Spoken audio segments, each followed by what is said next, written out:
दोस्तों, कैसे हैं आप लोग। उम्मीद करता हूँ सब बढ़िया होंगे और मार्केट को क्लोजली ट्रैक कर रहे होंगे। लास्ट वीक और कल का जो मार्केट सिनेरियो था, वॉलेटिलिटी, थोड़ा पैनिक और कुछ जगह स्ट्रॉन्ग रिकवरी, उसको देखते हुए आज हम कुछ इंपॉर्टेंट सेटअप्स पे बात करेंगे। हम देखेंगे कौन से ऐसे सेक्टर्स और स्टॉक्स हैं जो रिलेटिवली स्ट्रॉन्ग दिख रहे हैं।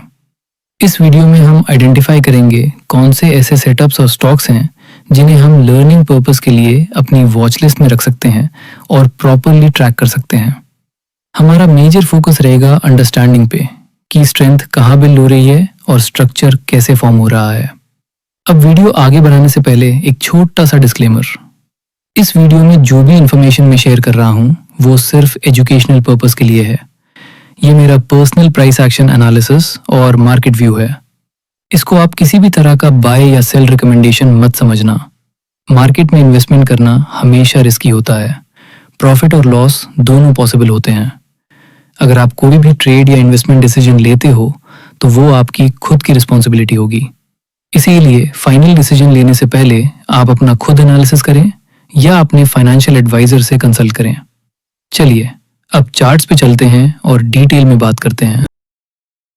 तो हेलो फ्रेंड्स, कैसे हैं आप लोग। तो आज आपका एक नए वीडियो में स्वागत है। आज हम कुछ नए कॉन्सेप्ट्स पे बात करेंगे और कुछ स्टॉक्स भी देखेंगे कि उस कॉन्सेप्ट को उस स्टॉक में कैसे एनालिसिस करने के समय यूज़ कर सकते हैं। तो सबसे पहले जो भी ये कॉन्सेप्ट है और जो भी ये लर्निंग्स है और जो भी ये एनालिसिस है, ये सिर्फ एजुकेशन पर्पस के लिए है। इसको आप सिर्फ टेक्निकल चार्ट रीडिंग और एनालिसिस में यूज़ करें। इसके बेसिस पे ट्रेड और कोई भी इन्वेस्टमेंट करने के लिए आप अपने फाइनेंशियल एडवाइज़र से डिस्कस करें और अपना ट्रेड अपने खुद प्लान करें। ये सिर्फ एक नज़रिया है चार्ट को देखने का, जिसके बेसिस पे मैं खुद का एनालिसिस करके चार्ट का ट्रेड लेता हूँ और उसको आपके संग शेयर करने का कोशिश कर रहा हूँ। सबसे पहले मैं जो कॉन्सेप्ट के बारे में बात करने वाला हूँ वो कोई एक कॉन्सेप्ट है। ऐसे हजारों कॉन्सेप्ट है वर्ल्ड में जो कि काम करते हैं। कुछ 5 मिनट पे काम करते हैं के चार्ट पे काम करते हैं, कुछ 15 मिनट के चार्ट पे काम करते हैं। कुछ ऐसे कॉन्सेप्ट है जो हर टाइम फ्रेम के चार्ट पे काम करते हैं। काम 80% सारे कॉन्सेप्ट और सारे टेक्निक्स और सारे सेटअप्स काम करते हैं, लेकिन आप उस सेटअप्स के ऊपर कितना जल्दी ट्रेड को रिफाइन करके डिटेक्ट करते हो और एंट्री बना के अपना टारगेट फिक्स करके एग्जिट लेके आउट हो जाते हो, वो डिपेंड करता है आपके ऊपर, आपके साइकोलॉजी के ऊपर और आपके एक्सपीरियंस के ऊपर जो आप गेन किए हो विद द टाइम उस सेटअप को यूज़ करते करते। तो इसलिए आपको जो भी सेटअप यूज़ करना है उसको टाइम देना पड़ेगा। वो कैसे वर्क करता है, किस सिनेरियो में वो फेल कर जाता है, किस सिनेरियो में वो बहुत अच्छा आपको रिटर्न देता है, ये सब चीज़ आपको उसको यूज़ करेंगे और ट्रेड करेंगे तभी समझ में आएगा। बिना उसके आपको समझ नहीं आएगा। आपको ऐसे ही आप analysis by analysis, setup by setup jump करते रहेंगे, आपका कुछ भी काम नहीं करेगा। और सेंटिमेंट जब वीक रहेगा, बियरिश रहेगा, तब आप कोई भी सेटअप यूज़ करेंगे उसमें आपको वो रिस्क रिवॉर्ड नहीं मिलेगा। तो आपको सेंटिमेंट के हिसाब से भी सेटअप को एनालाइज करना है, पहली बात। दूसरी बात ये है कि मैं अभी रिसेंट के कुछ सालों से सिर्फ पोजिशनल और स्विंग ट्रेड के हिसाब से अपना टेक्निकल एनालिसिस करता हूँ और उस हिसाब से ही अपना ट्रेड प्लान करके और उस हिसाब से अपना टारगेट डिसाइड करता हूँ।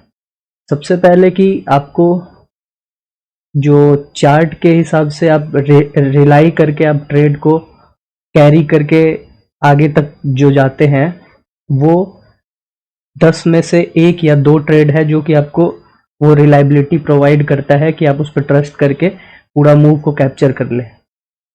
लेकिन 8 बार ऐसा होगा कि सेटअप आपको एंट्री भी दिया, आपने सही पोजीशन पे एंट्री भी किया, लेकिन फिर भी क्योंकि आप एक टारगेट को फिक्स नहीं करते हो एंट्री के समय और एक रिस्क को आप फिक्स नहीं करते हो एग्जिट लेने के लिए, इसके चलते क्या होता है कि अगर वो वो टारगेट अचीव भी कर देता है, लेकिन वो वहां से फिर रिवर्स कर जाता है और आपको या तो ब्रेक इवन या तो लॉस में एग्जिट लेना पड़ता है, या फिर अगर वो सेटअप फेल करता है तो आप एक मिनिमाइज्ड लॉस लेके नहीं निकल पाते हो, आपको वो लॉन्ग टर्म इन्वेस्टमेंट जैसा उसमें फिर बैठ जाना होता है। तो स्विंग ट्रेड का एक ये रिस्क है कि बहुत सारे खराब सेटअप्स मतलब कि खराब फंडामेंटल और खराब जो कंपनी के जो भी सिनेरियो है उसमें भी, क्योंकि मोमेंटम है, क्योंकि न्यूज़ है, या फिर कुछ भी पॉजिटिविटी है उस स्टॉक में या उस सेक्टर में करके बहुत सारे स्टॉक जो है वो चल जाते हैं। लेकिन ऐसा नहीं है कि हम स्विंग ट्रेड या पोजिशनल ट्रेड लिए हैं तो उसमें इन्वेस्टमेंट जैसा होल्ड करके बैठ जाए। स्विंग और पोजिशनल का एक ही मेन मोटो है कि मेरे को एक रेंज का मूव को पकड़ना है, उस रेंज में एंट्री लेना है, उस रेंज के एक पार्ट पे जहां मेरा टारगेट कहीं भी कुछ अचीव हो रहा है या फिर उस रेंज का एक रिवर्सल हो रहा है, तो उस जिस हिसाब से मेरा सेटअप है उसको हमको ट्रेड करके वहां से निकल जाना है। मेरा एम ये नहीं है कि पूरा स्टार्टिंग से एंड तक, अगर तो वो सेटअप ब्रेक नहीं होता तो एंड हम उसको कवर करेंगे, लेकिन मेरा फर्स्ट टारगेट क्या है कि मेरे को एक फिक्स्ड प्रॉफिट चाहिए और हम निकल जाएंगे। फिर अगर री एंट्री मिलेगा या फिर वो कंटिन्यू करेगा तो फिर हम उसी में अगेन एंट्री करेंगे, वो बाद का बात है। लेकिन मेरा टारगेट और रिस्क फिक्स होना चाहिए और मिनिमाइज रिस्क पे मेरे को एग्जिट लेना पड़ेगा जब सेटअप फेल होगा। तो ये कुछ चीज़ ऐसा होता है जिसके चलते स्विंग और पोजिशनल जो है वो इन्वेस्टमेंट के हिसाब से अलग होता है। ये मेरा पर्सनल एनालिसिस है जिसके बेसिस पे हम करते हैं। और एक बात आपको ये समझना होगा कि ये इतना बड़ा अगर कोई रूम है और इसमें कोई 10 साल 15 साल 20 साल से एक्सपीरियंस फाइटर है, कोई अभी न्यू कमर है, ऐसे करके बहुत सारे रूम में फाइटर है और सबको बोला गया है कि यहाँ पे एक पूल ऑफ मनी है, इसमें से जो जितना विड्रॉ कर सकता है कर ले। लेकिन क्राइटेरिया ये है कि इस रूम के चारों तरफ गेट है, अलग अलग एंट्री गेट है, अलग अलग एंट्री गेट है, सबसे एंट्री हो सकता है, सबको एंट्री सब गेट से हो सकता है, कोई भी किसी गेट से एंट्री कर सकता है। लेकिन एग्जिट के लिए 2 या 3 4 गेट ही है। एंट्री के लिए काफ़ी सारे गेट है, एग्जिट के लिए 3 4 गेट है। तो वो बड़ा जो एक्सपीरियंस फाइटर है उस रूम में और जो न्यू कमर फाइटर है, इन एक्सपीरियंस है, ऐसा जो भी फाइटर है, सबको यहाँ से इस पूल में से पैसा चाहिए। और एंट्री तो सब कर लेते हैं कुछ ना कुछ टेक्निक से, लेकिन इस 4 गेट से एग्जिट करने का ही मेन फाइट होता है कि कौन पहले। फाइट तो है कि ये लेने नहीं देगा, जो बड़ा फाइटर लोग है वो आपको इतना पीटेगा, ये आपको यहाँ से निकालने नहीं देगा, सबको पूरा चाहिए। ले भी लेते हैं तो वो आपस में लड़के कौन यहाँ से निकलेगा, ये माथा दर्द है, क्योंकि सब नहीं लेके निकल सकता है। तो सेटअप आपका कुछ भी हो, आप ईएमए के ट्रेडर हो, आप सिर्फ ईएमए सेटअप बना के ट्रेड करते हो, आप स्मार्ट मनी कॉन्सेप्ट सीख के आए हो, आप एफवीजी और फिबोनाची रिट्रेसमेंट या फिर रिवर्सल जो भी उसका रिट्रेसमेंट और एक्सटेंशन जो भी आप कॉन्सेप्ट सीख के आए हो, उसके बाद से आप कुछ भी कॉन्सेप्ट सीखे हो, आप लिक्विडिटी ट्रैप स्वीप वो कॉन्सेप्ट सीखे हो, या फिर आप 52 वीक हाई को ट्रेड करते हो, या आप रिवर्सल बॉटम फिशिंग ट्रेड नीचे से पकड़ने का कोशिश, जो भी आपका सेटअप हो, एंट्री सब उसी सेटअप पे उसी चार्ट पे कर रहे हैं। किसी का पोजीशन थोड़ा नीचे है, किसी का थोड़ा ऊपर है, लेकिन प्रॉफिट उसी का बन रहा है जो राइट टाइम पे उसको एग्जिट कर रहा है। और उस एग्जिट के लिए आपके पास एक सेटअप होना चाहिए। रैंडम एंट्री रैंडम एग्जिट करेंगे आपका प्रॉफिट कभी नहीं बनेगा, इस चीज़ को आपको ध्यान रखना होगा। अब चलते हैं, सबसे पहले देखते हैं कि सेटअप्स क्या क्या है। चार्ट पे चलते हैं। बहुत सारा मैं 10 15 20 स्टॉक हर दिन अपने स्क्रीनर से ट्रैक करते रहता हूँ और बहुत सारे सेटअप बन रहे हैं, लेकिन क्योंकि वॉर सिनेरियो है तो वो सेटअप कैरी नहीं कर पा रहे हैं और सेंटिमेंट वीक है तो वो नीचे गिर जा रहे हैं। लेकिन फिर भी हम देखेंगे कि एजुकेशनल पर्पस के लिए उस चार्ट को कैसे आप अपने वॉच लिस्ट में ऐड करके ट्रैक कर सकते हैं और बाद में आप खुद उस पर एनालिसिस कर सकते हैं। तो चार्ट पे चलते हैं और वहां देखते हैं। तो अब हम आ गए चार्ट्स पे। सबसे पहले निफ्टी का चार्ट देखते हैं। तो निफ्टी के चार्ट पे हमको ये दिखता है कि निफ्टी अपने 52 वीक हाई से 7.18% डाउन आ गया है। और जब से टैरिफ का ये कैंडल बना है हमारा, ये कैंडल टैरिफ वाला, उसके बाद से पहले तो साइडवेज था, अब ये इज़राइल ईरान और यूएस का जो ट्रिग्नोमेट्रिकल वॉर चल रहा है, इसके चलते हमें ये 2 दिन से गैप डाउन वाला सिनेरियो दिख रहा है। अब ये अपने इस वाले लो को बचाने का कोशिश में है, जो कि काफ़ी दिन से टच नहीं हुआ, कब टेस्ट नहीं हुआ था ये लो, जो सितंबर 2025 से पहले ये बनाया था। और कहीं ना कहीं अगर हम 200 EMA लगाएंगे चार्ट पे, डेली का चार्ट है ये, तो हमको ये दिखेगा कि 200 EMA के अभी नीचे चल रहा है। 200 EMA कुछ ऐसा दिख रहा होगा, क्योंकि साइडवेज है तो 200 EMA बहुत पास आ गया। 200 EMA ऐसे चल रहा है चार्ट अभी 3 दिन से 200 EMA के नीचे। तो जैसे ही सेंटीमेंट थोड़ा सा भी संभलेगा, तो पहले तो ये अपना 200 EMA के ऊपर का लेवल को क्लेम करेगा ऊपर जाके, और एडजस्ट करेगा पहले उसको, उसके बाद ये अपना असलियत दिखाएगा कि अब इसको क्या करना है आगे का। तो ओवरऑल बियरिश सेंटीमेंट है निफ्टी से, हम लोग को देख के ये पता चल रहा है। उसके बाद अगर हम लोग सिल्वर देखें, तो सिल्वर का भी वही हालत है। जब से यूएस फेड चेयर वाला सिनेरियो हुआ, वहाँ से टूटा, तब से सिल्वर गोल्ड, ये तो फ्यूचर्स है। अगर यूएसडी सिल्वर का देखें और गोल्ड का देखें, सिल्वर का उतना कुछ खास रिकवरी नहीं है, फिर भी ठीक है, निफ्टी के मुकाबले ठीक है। और गोल्ड में अच्छा रिकवरी आया था, लेकिन फिर ये वॉर सिनेरियो के चलते थोड़ा पैनिक है। और भी मल्टीपल न्यूज़ और रीज़न हो सकता है, लेकिन जो चार्ट पे दिख रहा है हम उस पर बात करेंगे। रीज़न कुछ भी हो सकता है, रीज़न से हमें उतना प्रॉब्लम नहीं होना चाहिए, क्योंकि वो जानने के लिए हमारे पास बहुत टाइम बचा हुआ है, उसके लिए हमको स्क्रीन पे बैठने का ज़रूरत नहीं। तो हम सबसे पहले कुछ सेटअप्स देखते हैं जो आज के दिन, आज हमारा 4 मार्च है, 4 मार्च के दिन कुछ सेटअप्स हमारे स्क्रीनर पे आए थे। सबसे पहले हम उनको देख लेते हैं, उसके बाद इसी स्क्रीनर पे 2-3 दिन के अंदर अंदर और भी स्टॉक्स आए थे, उसको भी देखेंगे। और किस सेटअप्स को हम ट्रैक कर सकते हैं, किस सेटअप्स को हम अवॉइड कर सकते हैं, किस सेटअप्स को हम बाद में देख सकते हैं। रिसेंट में इसको नहीं देखना है, रिसेंट में इसको ट्रैक नहीं करना है, इसको हम बाद में अलर्ट लगा के छोड़ के बाद में देखेंगे। या किस स्टॉक या सेटअप्स को हमें कभी नहीं देखना है, ये सब चीज़ हम इन 10-12-15 स्टॉक्स को देखते हुए समझ लेंगे।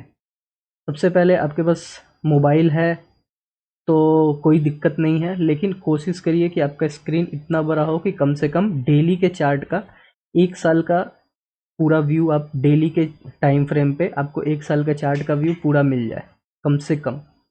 उससे क्या होगा कि आपको डायरेक्शन समझ में आएगा, कि रीसेंट के कैंडल्स को नहीं, हमको पूरा डायरेक्शन समझ में आया कि डायरेक्शन क्या है। तो आप मोबाइल पे सिर्फ ट्रैक करिए, एनालिसिस या जो भी करना हो वो हमेशा थोड़ा सा बड़ा स्क्रीन पे करिए, जिस पे आपको थोड़ा डायरेक्शन समझ में आएगा क्या है। सीधा स्टॉक पे चलते हैं, कोई भी स्टॉक जो हमारे ट्रैकर में आया है, थोड़ा बड़ा स्टॉक से शुरुआत करते हैं। तो जैसे ये स्टॉक है डायनामेटिक्स, जैसे ये स्टॉक है डायनामेटिक्स, तो डायनामेटिक्स स्टॉक है क्या, डायनामेटिक डायनामेटिक कुछ स्टॉक है। तो सबसे पहले इसका कुछ थोड़ा सा पार्ट देखते हैं। जैसे कि ये मिड कैप का स्टॉक है, मार्केट कैप ये रहा, फ्री फ्लोट मार्केट कैप, मतलब कि जो कि ओपन फॉर मार्केट है, जिसको ट्रेड या बाई करके आप होल्ड कर सकते हैं, वो ये है। रिमेनिंग प्रोमोटर या फिर कोई और शेयर होल्डर होल्ड करके पहले से बैठे हुए हैं, तो वो ओपन फॉर ट्रेड नहीं है। उसके बाद और क्या है, return on equity, equity debt to equity ratio, कुछ कुछ ठीक ठीक है, मतलब क्लोजेस्ट टू 52 वीक हाई है, 2.23% डाउन है वो, और 52 वीक लो से 100% के आसपास अप है। एडीआर जो है वो 5 दिन का 6.74 है, मतलब कि अच्छा मोमेंटम 5 दिन में आ चुका है इसमें, मतलब एवरेज अच्छा है। 5 दिन भी अगर कोई इसको खरीद के होल्ड करता है तो 7% अप या 7% डाउन, दोनों साइड में से कोई साइड भी एक रेंज में ये मूव कर सकता है एवरेज में। इंडस्ट्री क्या है, मशीनरी है और प्रोड्यूसर मैन्युफैक्चरिंग है सेक्टर। तो कुछ ओवरव्यू हल्का सा हम लोग ले लिए। अभी हम लोग क्या देख रहे हैं कि ये एक रेंज को ब्रेक करके यहाँ सपोर्ट ले रहा है और वीक मार्केट में भी अच्छा कैंडल बना के पिछले डे के हाई के ऊपर क्लोज किया है। तो ये एक और इसका प्लस पॉइंट है। स्ट्रक्चर के हिसाब से ये अभी बाहर है और लो यहाँ पर है, कहीं पे मिड पे फेयर प्राइस यहाँ पे है कि अगर ये नीचे आता है तो यहाँ सपोर्ट ले ले, ऐसा कुछ इसका फेयर प्राइस है। कुछ स्ट्रक्चर ऐसा है, वॉल्यूम भी ठीक है। तो स्विंग के लिए ये डेली चार्ट पे ठीक है स्ट्रक्चर, और आप इसको वॉच लिस्ट में ऐड करके ट्रैक कर सकते हैं। उसके बाद से नेक्स्ट स्टॉक देखते हैं जो इसके बाद है।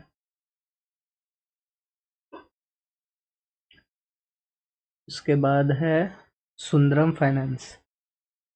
सुंदरम फाइनेंस एक तरह से सेम उसी के जैसा, ये लार्ज कैप स्टॉक है। Debt equity 3.98, return on equity 15.48, market cap float market cap और फाइनेंस रेंटल लीजिंग इस इंडस्ट्री का, फाइनेंस सेक्टर का है। 5.5 का एडीआर है और 52 वीक से 3.58% क्लोज है, मतलब थोड़ा सा उसके नीचे है। और ये भी अभी एक रेंज में है, इस रेंज के पास ही है। तो अपने एक तरह से ये पूरा रेंज को अभी साइडवेज ही है एक तरह से, तो इसको भी हम रख सकते हैं वॉच में, अपने वॉच लिस्ट में इसको ऐड करके रख सकते हैं। फिर इसके बाद जो दूसरा स्टॉक है वो है साई लाइफ। ये भी सेम सेटअप कुछ बना के रखा है, रेंज अभी ब्रेकआउट किया है अपना, रेंज ब्रेकआउट किया है और सेम उसी टाइप का सेटअप है। रेंज को ब्रेक किया है, यहाँ पे कुछ फेयर प्राइस इसका है। अगर ये इसको डिप भी लेता है तो एक तरह से बायर इसमें इंटरेस्टेड रहेंगे, मतलब एक्टिविटी इसमें रहेगा, क्योंकि ये एक फेयर प्राइस यहाँ पे आएगा। इसके नीचे स्विंग और पोजिशनल के लिए ख़त्म है, इसमें ख़त्म हो जाएगा रेंज मोमेंटम, और फिर तो ये लो टेस्ट हो सकता है। लेकिन फ़िलहाल यहाँ कहीं मिड पे 925 के आसपास इसका फेयर प्राइस है। अभी यहाँ पे ब्रेकआउट हमें देखने को मिल रहा है। और क्या क्या देखने को मिल रहा है, return on equity, debt equity अच्छा है। कमर्शियल सर्विस सेक्टर का कुछ स्टॉक है, कुछ पता नहीं, अब इस साई लाइफ आपको देखना पड़ेगा इसको। तो इसको भी आप अपने वॉच लिस्ट में ऐड करके रख सकते हैं। ऐसा कुछ ब्रेकआउट है और 1.5% डाउन है अपने 52 वीक हाई के पास। वॉच लिस्ट में ऐड करके रख सकते हैं, बाकी आप अपना एनालिसिस उसके बाद खुद करेंगे। ये सेटअप अच्छे जो भी सेटअप है ये मैं आपको अपने एनालिसिस के हिसाब से ट्रैक करने के लिए बोल रहा हूँ, एजुकेशनल पर्पस के लिए आप इस पर एनालिसिस अपना खुद करें। उसके बाद नेक्स्ट जो है वो चेन्नई पेट्रो है। ये ब्रेकआउट वाला सेटअप नहीं है, ये रिवर्सल काइंड ऑफ सेटअप है। तो ये अभी अपने फेयर प्राइस के पास घूम रहा है। एक है कि ये एक जो अभी तक हम 3 सेटअप देखे वो अपने हाई के पास था, ये अभी ये एक अपने एवरेज प्राइस के पास आया है। जो लास्ट रेंज को ये ब्रेक करके नीचे आया था, ये वाले अपने रेंज को तोड़ के नीचे आया था, तो अभी ये ऊपर की तरफ आया है और उस हिसाब से ये रिवर्सल के हिसाब से दिखा रहा है। तो एक तरह से ये सुपर बुलिश रिवर्सल दिया है। क्यों? चेन्नई पेट्रो अभी वॉर का सिनेरियो है, तेल का प्राइस में उछाल आया है, तो उसके चलते इसमें एक ये एक्सपेक्टेड मूव आ रहा है। जैसे कि ये आप देख सकते हैं कि ऑयल रिफाइनरी का स्टॉक है और return on equity, debt to equity ratio और 9.5% 52 वीक से हाई से है। तो ये अपने हाई को टेस्ट करने जा सकता है। और ये मिड कैप स्टॉक है, ऐसा कुछ सिनेरियो है और वॉल्यूम भी ठीक ठाक आ रहा है, लेकिन वॉल्यूम को हम एग्जैक्ट रेफरेंस नहीं मान सकते हैं, एक सपोर्टिव मान सकते हैं वॉल्यूम में भी, क्योंकि स्विंग पोजिशनल के हिसाब से एनालिसिस हो रहा है। तो वॉल्यूम में भी हमको डिलीवरी परसेंटेज एनएससी के वेबसाइट पे या फिर आपके पास कोई ऐसा पेड सब्सक्रिप्शन वाला ऐप है जहाँ पे देख सकते हैं आप स्टॉक वाइज, तो वहाँ पे वेरीफाई कर सकते हैं। बाकी वॉल्यूम को हम कंक्लूसिव नहीं मानते हैं, सपोर्टिव मानते हैं कि भाई ये सपोर्ट कर रहा है प्राइस को, प्राइस के संग राइज हो रहा है, तो उसके उस हिसाब से सपोर्टिव मान सकते हैं। बाकी ये 2-3 कैंडल को देखते हुए हम बोल सकते हैं कि ये सुपर बुलिश है और इसका ये वाला जो हाई है इसको ये टेस्ट करने जा सकता है। इसको भी आप अपने वॉच लिस्ट में रख सकते हैं।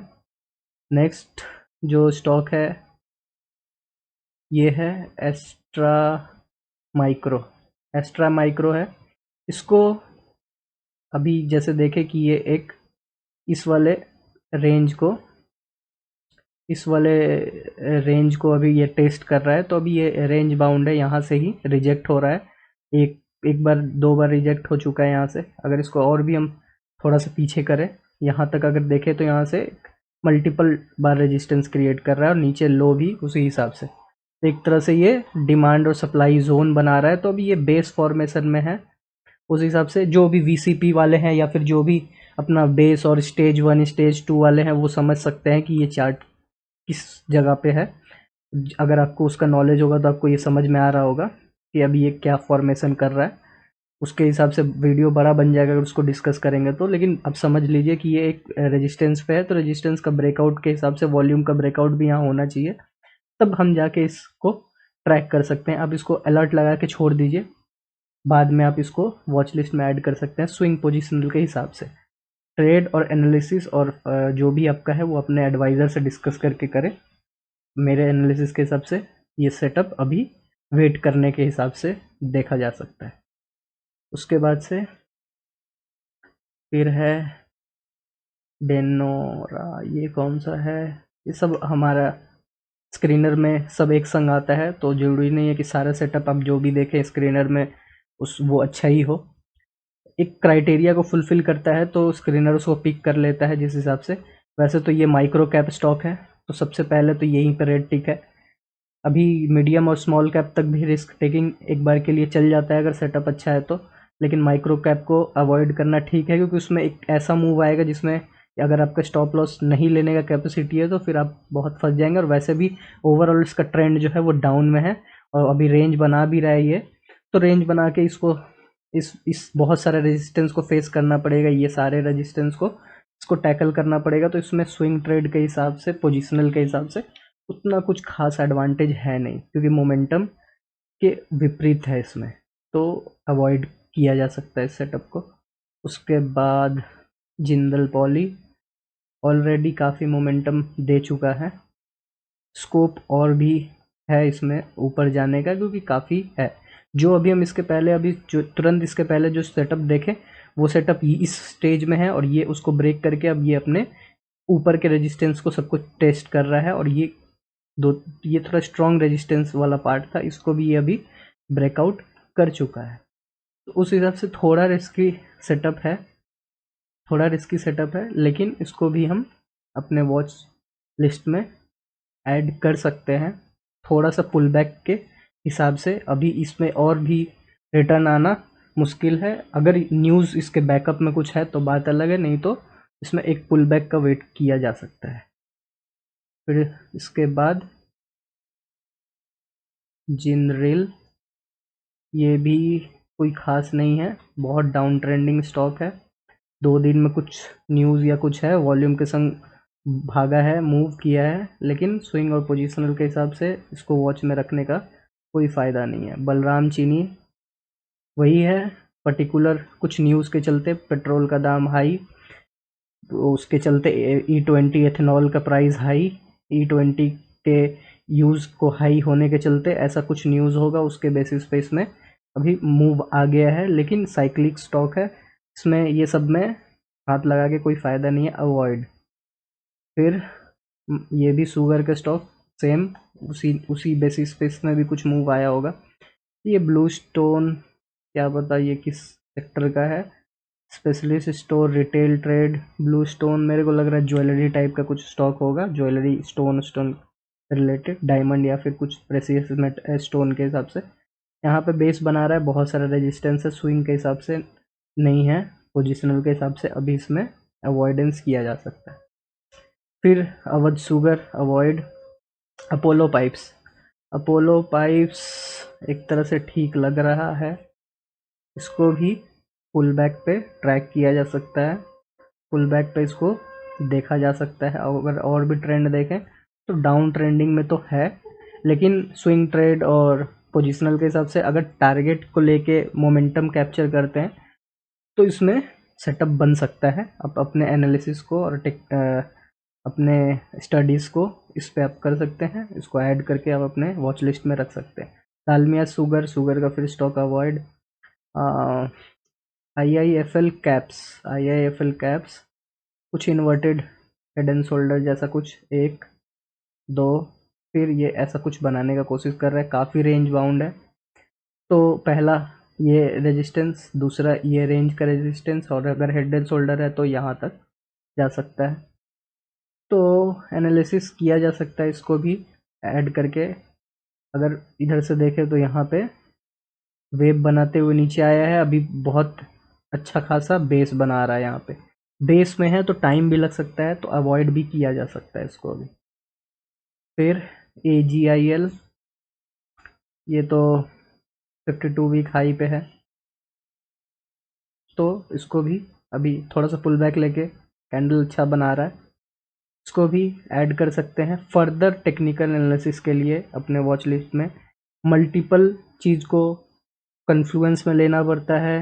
रीज़न क्या है इसके मूवमेंट का, सेक्टर वाइज है कि डायरेक्ट इम्पैक्टेड कुछ है, और सर्किट लिमिट क्या है। 2% 5% वाले सर्किट लिमिट वाले स्टॉक को, GSM के अंदर सर्विलेंस वाले स्टॉक को अवॉइड करना ज़्यादा अच्छा है, क्योंकि उसमें बहुत ज़्यादा मोमेंटम एकदम से नहीं आ सकता है। तो वो सब चीज़ को भी मल्टीपल फर्दर एनालिसिस में यूज़ किया जा सकता है, लेकिन आप वॉच लिस्ट में इसको ऐड करके रख सकते हैं। फिर ये कौन सा स्टॉक है, पोनी रोड, जो भी है माइक्रो कैप स्टॉक है, तो डायरेक्टली अवॉइड किया जा सकता है। फिर Orient electric small cap stock है, बहुत तगड़ा वाला साइडवेज, काफ़ी नवंबर से फिर एक रेंज के अंदर एक और रेंज बनाते हुए, सर्किट लिमिट भी मेरे को लगता है रिस्ट्रिक्टेड टाइप का इसका कुछ है, अवॉइड किया जा सकता है। फिर शुगर के स्टॉक, तो अगर हम लोग देखें तो ये अवॉइड किया जा सकता है, इसको कर सकते हैं। फिर चीनी, फिर मधु शुगर, फिर ब्लू स्टोन को भी कर ही सकते हैं, शुगर, डालमिया शुगर, और उसके बाद से इसको भी कर सकते हैं, ये भी अवॉइड कर सकते हैं। ओरिएंट इलेक्ट्रिक्स को भी अवॉइड कर सकते हैं। फिर धर्मपुर शुगर, इसको भी अवॉइड कर सकते हैं। डी बॉल क्या है, फिर से माइक्रो कैप सेक्टर का है और सर्किट लिमिट भी है। स्टील सिटी, फिर से micro cap, avoid Arfin, small cap है लेकिन शायद तक 2 या 5% सर्किट लिमिट वाला है, तो अवॉइड।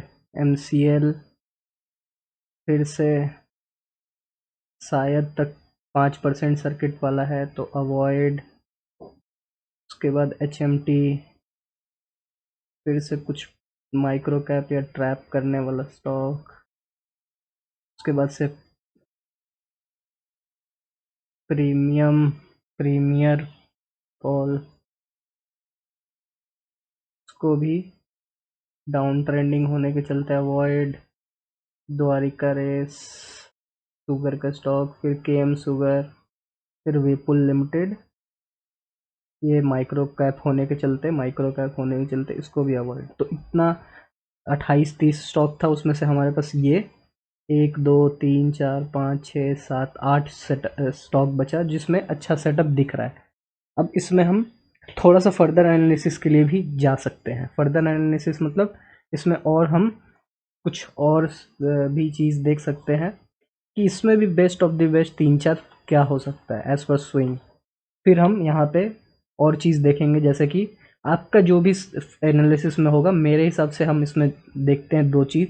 आरएसआई का स्ट्रेंथ देखते हैं, इंडिकेटर बेस्ड देखना पड़ता है थोड़ा सा सपोर्टिव के लिए, थोड़ा सा कन्फ्लुएंस के लिए। तो आरएसआई का हम देखते हैं लेवल्स, उसके बाद देखते हैं कि वहाँ अपॉर्चुनिटी क्या है, मेरे को क्या रिस्क रिवॉर्ड इस 8 सेटअप में से कहाँ ज़्यादा रिस्क रिवॉर्ड मिलने का चांस है, प्रोबेबिलिटी है।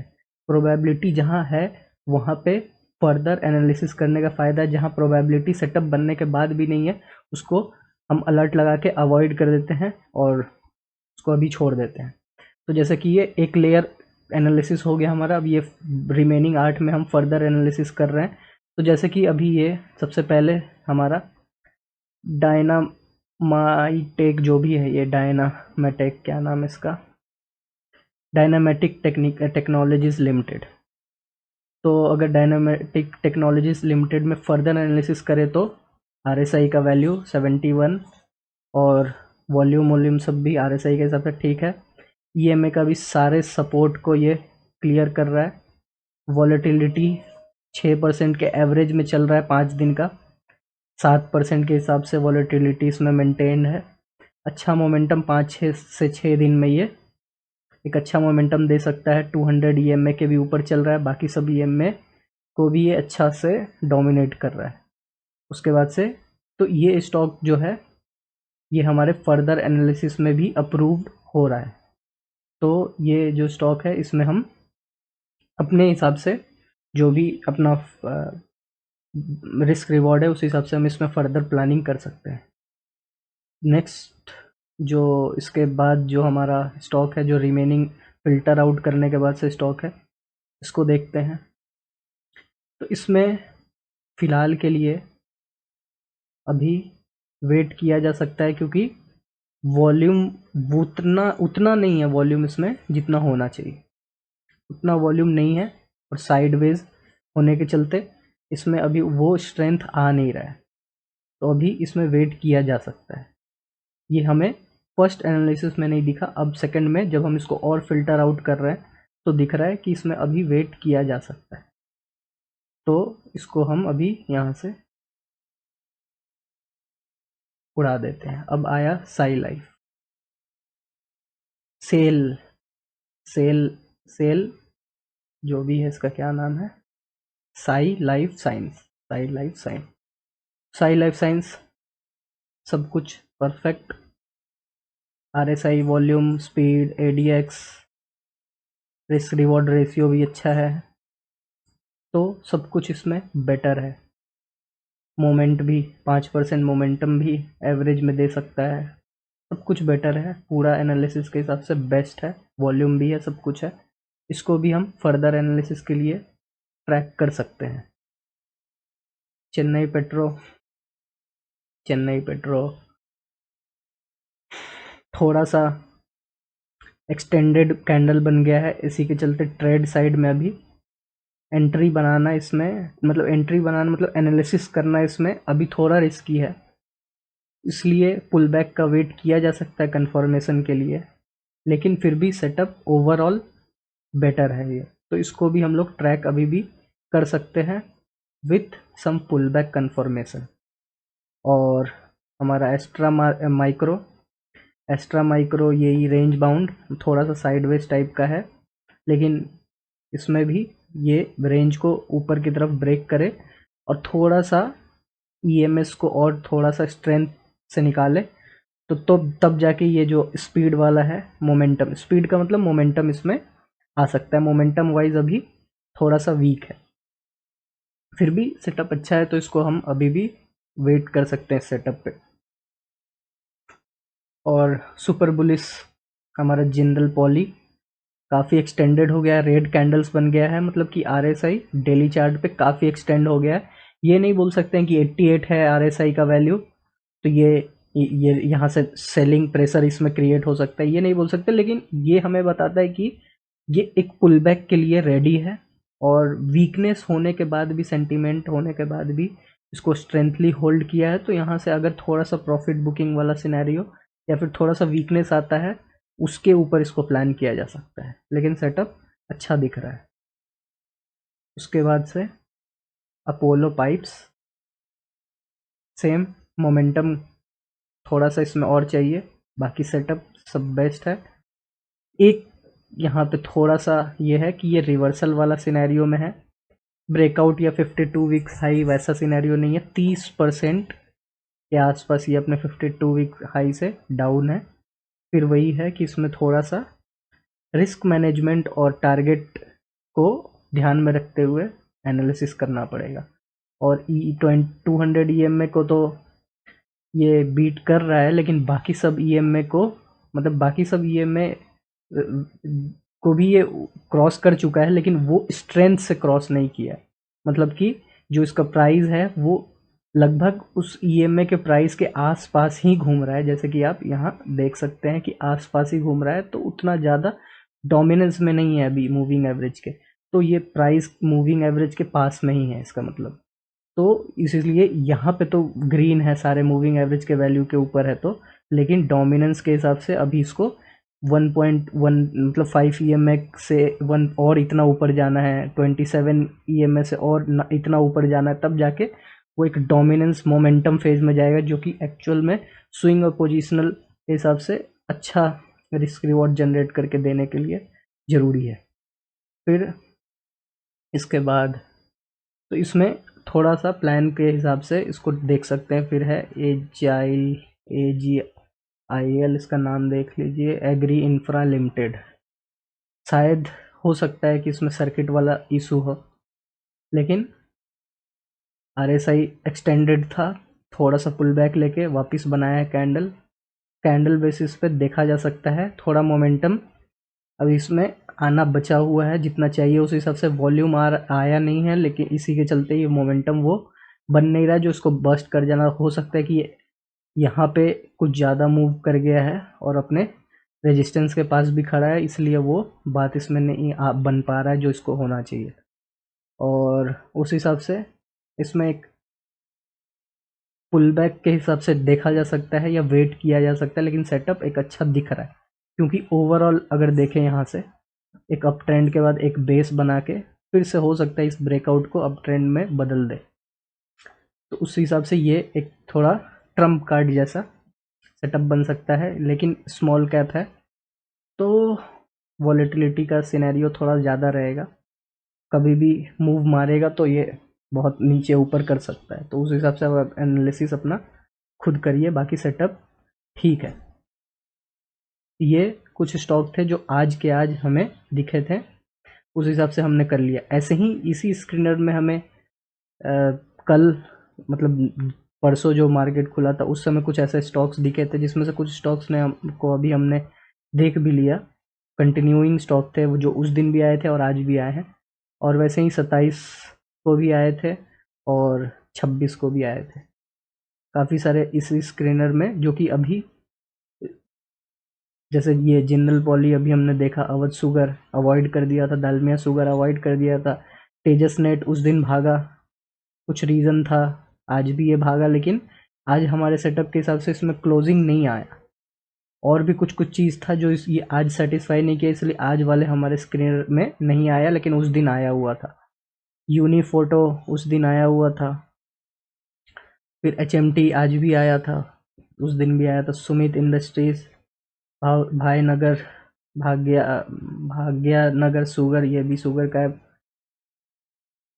प्रीसियस वायर ऐसा कुछ है ये, इसका नाम प्रिसीजन वायर लिमिटेड, ये भी अच्छा सेटअप है, ब्रेकआउट पे मूव कर रहा है, ब्रेकआउट पे मूव कर रहा है, ये भी बहुत तगड़ा सेटअप है। तो ऐसा काफ़ी सारा सेटअप हर दिन स्क्रीनर में आता है, और फिर वो स्क्रीनर से निकाल के हम यहाँ पे एनालिसिस आगे फर्दर देखते हैं, और उस हिसाब से उसमें अपना अवॉइड करना है कि इसको फर्दर एनालिसिस करना है वो चेक करते हैं।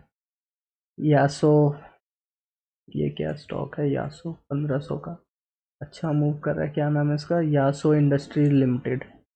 ये भी कुछ रिवर्सल सेटअप है, डाउन ट्रेंड के बाद रिवर्सल है, स्मॉल कैप का स्टॉक है। तो स्मॉल कैप का स्टॉक रिस्की तो बहुत होता है, लेकिन 10 में से एक सेटअप बहुत तगड़ा मूव भी आपको दे के चल जाएगा। ये देखिए ऐसा कुछ मकड़ी का जाल जैसा सेटअप को तो आपको देख के ही अवॉइड कर देना चाहिए साफ, क्योंकि इसमें कोई भी स्टाइल का ट्रेड में आपको कुछ रिटर्न नहीं मिलने वाला। आनंद राठी कुछ ऐसा सेटअप है, ये हमारा मंडे को आया था ये सब सेटअप। आनंद राठी जिसमें आज भी एक कैंडल बनाया है वीकनेस के बाद भी अच्छा। एस जी मार्ट ऐसा कुछ ब्रेकआउट सेटअप है। S G mart, Krishna defence काफ़ी मोमेंटम देने के बाद अब ये शांति की तरफ जा रहा है, को अवॉइड कर सकते हैं। जेबी, क्या नाम है, जेबी केमिकल एंड फार्मा लिमिटेड, ये भी एक अच्छा सेटअप बना रहा है। हिंद जिंक, उस दिन तो अच्छा मूव आया था लेकिन आज एज पर द सेंटीमेंट इसमें भी नीचे गया है, लेकिन सेटअप इसमें भी अच्छा बन रहा था। फिर ये एनरिन साइमन एनर्जी इंडिया लिमिटेड, ये भी काफ़ी अच्छा रिवर्सल सेटअप है। ऐड करके आप अपने वॉच में इस पर एनालिसिस फर्दर कर सकते हैं। अच्छा सेटअप लग रहा है, ये काफ़ी अच्छा सेटअप लग रहा है। Mac Power, avoid. CP plus, CP plus लगभग अपने ऑल टाइम हाई के पास पहुंचा हुआ है, वहीं से रिजेक्ट हो रहा है। इसको भी ट्रैक किया जा सकता है वॉच लिस्ट में ऐड करके। Fin cable, super down trend stock avoid किया जा सकता है। फिन इंडिया, अच्छा रिवर्सल सेटअप हो सकता है यहाँ पे, लेकिन 200 ईएमए और बाकी सब स्ट्रेंथ ईएमए के हिसाब से ये अभी यहाँ पे फेल हो रहा है, तो काफ़ी इसमें स्विंग के हिसाब से एक स्विंग पकड़ा जा सकता है, लेकिन ओवरऑल उतना स्ट्रेंथ नहीं है, तो इसमें वही रिलायबिलिटी थोड़ा इशू होगा। और सेंटम ओवरऑल अगर देखा जाए तो वीकली चार्ट पे साइडवेज में होगा, ये साइडवेज रेंज बाउंड एक साइड में रिवर्सल टाइप का तो हो रहा है। बाकी वॉल्यूम भी नहीं है तो मोमेंटम उतना खास आएगा नहीं। फिर की इंडस्ट्रीज, के ई आई, इसमें तो मोमेंटम आके ख़त्म हो गया। पुल बैक पे रे एंट्री को देखा जा सकता है सेटअप, लेकिन ये भी अच्छा है। ऑल टाइम हाई से 6.5% ही नीचे है, ये भी सेटअप अच्छा लग रहा है। और ये कुछ खास नहीं है इसमें, रिवर्सल सेटअप है, थोड़ा सा मूव में ही ओवर बॉट हो गया, तो स्ट्रेंथ कुछ खास नहीं है इसमें। स्मॉल कैप स्टॉक है, तो कुछ ऐसा स्टॉक है आप स्क्रीनशॉट लेके इसको अपने वॉच लिस्ट में ऐड कर सकते हैं। ये आज के कुछ एनालिसिस वाले स्टॉक थे और ये 2 मार्च वाले थे। ऐसे और भी स्टॉक है 27 फेब वाले, जिसमें से कुछ अभी हमने डिस्कस किया है, उसी वही सब स्टॉक है। कुछ नए भी हैं जो कि जैसे कि नेटवेव हो गया, कुछ ऐसा रिवर्सल सेटअप है, काफ़ी अच्छा सेटअप है, लेकिन अभी 2-3 दिन में फेल कर रहा है, लेकिन सेटअप अच्छा बनाया था। पुल बैक पे देखा जा सकता है, ऐड करके रख सकते हैं। फिर नेटको फार्मा है, ये भी अच्छा सेटअप बना रहा था। उसके बाद चेन्नई पेट्रो, ये सब तो हम फेडरल बैंक लो को तोड़ दिया है, तो इसको अवॉइड किया जा सकता है। बाकी deep analysis candle bye candle कैसे ट्रैक कर सकते हैं, कैसे हमको एग्जिट प्लानिंग करना है, रिस्क रिवॉर्ड कैसे डिसाइड करें, किस जगह पे एंट्री हुआ है तो हम एक्सपेक्ट कर सकते हैं कि 1:4-5 भी मिल सकता है, किस जगह पे अगर हम एंट्री बनाते हैं तो कहाँ पे 1:1 1:2 पे हमको निकल जाना चाहिए, किस जगह पे हमें ज़्यादा रिटर्न एक्सपेक्ट करना चाहिए, किस जगह पे हमें ज़्यादा करना चाहिए, कहाँ पे हम थोड़ा सा टारगेट के हिसाब से कर सकते, ये सब फर्दर कमेंट सेक्शन में वीडियो आने पे इस पर इंडिविजुअल टॉपिक पे भी वीडियो मिल सकता है, मिल जाएगा। अगर आपका रिक्वायरमेंट होगा तो वो आप कमेंट में लिख के बताइए, तो उसको देखा जाएगा। जैसे कि हमारा ये तो नहीं, लेकिन कुछ ऐसा स्टॉक भी रिवर्सल सेटअप जैसा बना रहा है, लेकिन फिर भी इसमें वो वॉल्यूम नहीं होने के चलते सस्टेन नहीं कर पा रहा है ऊपर के लेवल में, और रेजिस्टेंस भी काफ़ी है। तो ये आपको इंडिकेटर हट तो सिर्फ फिल्टर आउट करने के लिए है, एक्चुअल तो आपको जितना चार्ट देखने का एक्सपीरियंस होगा उस हिसाब से बिना इंडिकेटर का भी आपको चार्ट देख के समझ में आ जाएगा कि कहाँ मूव आने वाला है। जैसे कि यहाँ पे एनालिसिस हुआ था, यहाँ पे हमने अपने एनालिसिस के हिसाब से इंडियन ऑयल, ये आईओसी इंडियन ऑयल को देखा था, और उसके बाद देखिए मूव हमें क्या जनरेट करके मिला। रेड कैंडल मतलब ओवरबॉट रेंज में जा चुका है, वहाँ से एक पुल बैक आया, फिर से एक मूव, और फिर ऐसा कुछ। तो स्विंग के हिसाब से हमने यहाँ पे इसको प्लान किया था, उस हिसाब से है। बाकी ऐसा काफ़ी सारे स्टॉक है जो कि अभी थोड़े से पुल बैक जोन में आ गए हैं, अभी एक डिप में आ रहे हैं, क्योंकि ओवरऑल सेंटीमेंट अच्छा है। जैसे कि ये स्टॉक भी अच्छा मोमेंटम में था, अभी थोड़ा सा डिप में आ रहा है। अभी ये जब सेंटीमेंट फिर से ठीक होगा तो सबसे पहले यही सब स्टॉक में हमें सबसे पहले स्क्रीनर में यही सब में सेटअप वापस बिल्ड होते हुए दिखेगा। तो इसलिए आप इसको ऐड करके रख सकते हैं, जैसे आरआर काबेल, ये भी कुछ है, वही 50 अपने हाई से यहाँ से रिजेक्ट मार रहा है काफ़ी दिनों से, ऐसा कुछ सेटअप है। चलिए फ्रेंड्स, इस वीडियो में जितना भी हमने बताया उसको आप अपने वॉच में ऐड करिए, ट्रैक करिए। अगर आपको पर्टिकुलर चीज़ पे इंडिकेटर समझने के हिसाब से, और इंडिकेटर छोड़िए, इस पे जो सेटअप काम कर रहा है उसके ऊपर ज़्यादा डिस्कशन और वीडियोस चाहिए, तो पर्टिकुलर चीज़ के बारे में या फिर पर्टिकुलर टॉपिक के बारे में लिख के भेजिए, कमेंट में डालिए, उसके ऊपर पर्टिकुलर टॉपिक के ऊपर भी वीडियो बन जाएगा, और उसको कैसे अंडरस्टैंड करना है कि कैसे वो वर्क करता है उसको एनालाइज करते हुए हम उसके ऊपर वीडियो लाएंगे। बाकी ये बाई सेल कोई रिकमेंडेशन नहीं है, सिर्फ एजुकेशनल पर्पस के लिए कि कैसे चार्ट को हम देख के समझ सकते हैं, वो जानने के हिसाब से है। बाकी पैसा आपका, ट्रेड आपका, एनालिसिस आपका होना चाहिए। इसको सिर्फ एज अ रेफरेंस, आप एज अ गाइडेंस यूज़ कर सकते हैं, बाकी अपने एनालिसिस का पार्ट बना सकते हैं। तो मिलते किसी और वीडियो में। इस वीडियो को देखने के लिए धन्यवाद। लाइक और चैनल को सब्सक्राइब जरूर कर दीजिएगा, वीडियो को लाइक करके कमेंट जरूर कर दीजिएगा कि आपको क्या अच्छा लगा, बुरा लगा, या फिर क्या चीज़ आपको जानना है, इंटरेस्टेड है आप उस चीज़ के ऊपर, तो हम उस पर वीडियो लाने की कोशिश करेंगे।